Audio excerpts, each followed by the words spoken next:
तो हेलो दोस्तों, तो चलिए आज का पहला क्वेश्चन बनाते हैं। एक मेज़ और एक झूला प्रत्येक को 9,936 रुपये में बेचा गया। मेज़ को 8% लाभ पर और झूले को 8% की हानि पर बेचा गया।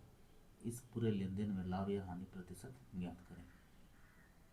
इस टाइप का क्वेश्चन में अगर लाभ और हानि दोनों सेम रहेगा तो हमेशा हानि होगा। और इसके लिए एक छोटा सा फॉर्मूला आता है।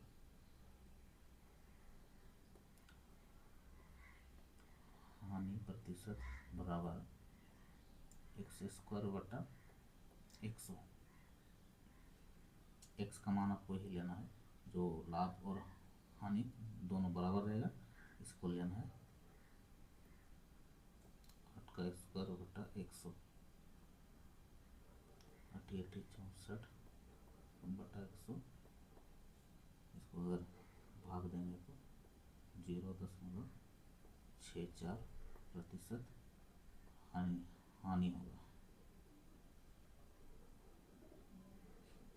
यही आपका आंसर हो गया, बी नंबर आपका आंसर। तो चलिए आज का दूसरा क्वेश्चन देखते हैं।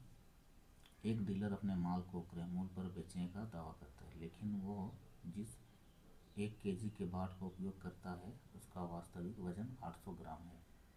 उसका होने वाला प्रतिशत लाभ ज्ञात करें। वो 1 केजी को अगर ग्राम में चेंज करेंगे तो 1000 ग्राम होता है, और वो कितने वाट का प्रयोग कर रहा है, वो 800 ग्राम के वाट का प्रयोग कर रहा है। उसको देना था 1000 ग्राम, लेकिन वो 800 ग्राम दे रहा है, मतलब फ़ायदा कितने का कर रहा है, 200 ग्राम का फ़ायदा कर रहा है। और कहाँ से कर रहा है, ये देखिए 800 से कर रहा है, क्योंकि वो 800 ग्राम के वाट का ही प्रयोग कर रहा है, मतलब 800 से फ़ायदा कर रहा है।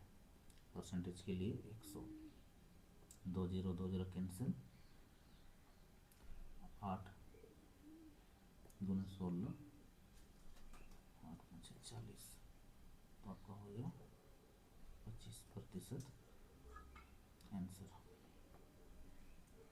D number. चलिए अगला क्वेश्चन देखते हैं। एक व्यक्ति अपना माल 30% लाभ पर बेचता है।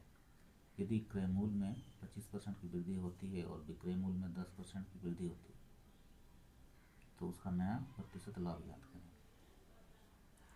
अगर माना क्रय मूल्य बराबर 100 मानते हैं तो कितना 30% लाभ पर बेच रहा, तो इस पर कितना हो जाएगा, विक्रय मूल्य 130। फिर बोल रहा है यदि क्रय मूल्य 25% की वृद्धि है, फिर नया क्रय मूल्य कितना हो जाएगा, CP 25% का वृद्धि हो रहा है, 100 का 25% 25 होता है, तो कितना होगा 125। और अभी SP में क्या बोल रहा है, विक्रय मूल्य में 10% की वृद्धि, तो इसको 130 का 10%, 0 0 कटेगा, ये 0 13 होगा, तो यहाँ पे 13 जोड़ देंगे तो कितना हो जाएगा, 143 हो जाएगा। खरीदा 125 में, बेच रहा 143 में, तो कितने का लाभ हो रहा है, 18 रुपये का लाभ हो रहा है। लाभ हानि हमेशा CP से होता है, याद रखिएगा। CP कितना है, 125। परसेंटेज के लिए 100, 25 चौके 100, 25 5 125, 18 गुना 4 72 बटा 5, इसको भाग देंगे तो 14.4% आंसर हो जाएगा आपका, C नंबर आंसर। तो चलिए नेक्स्ट क्वेश्चन देखते हैं।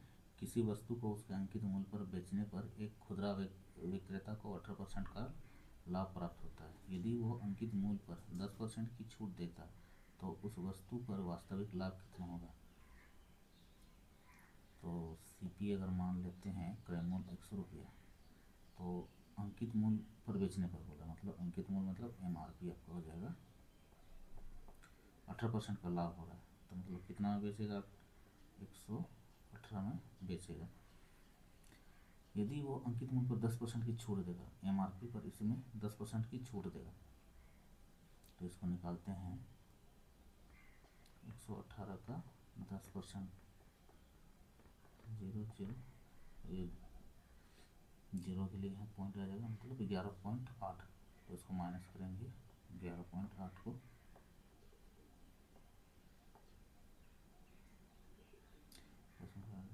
दो 601। अभी कितना में बेच रहा है? 106.2 में बेच रहा है। तो कितने का लाभ हो रहा है? 6.2 का 2% का लाभ हो रहा है। देखिए, अगर माना CP 100 माने हैं तो जो भी आएगा आंसर वो परसेंट में ही आएगा। तो आपका आंसर हो गया डी।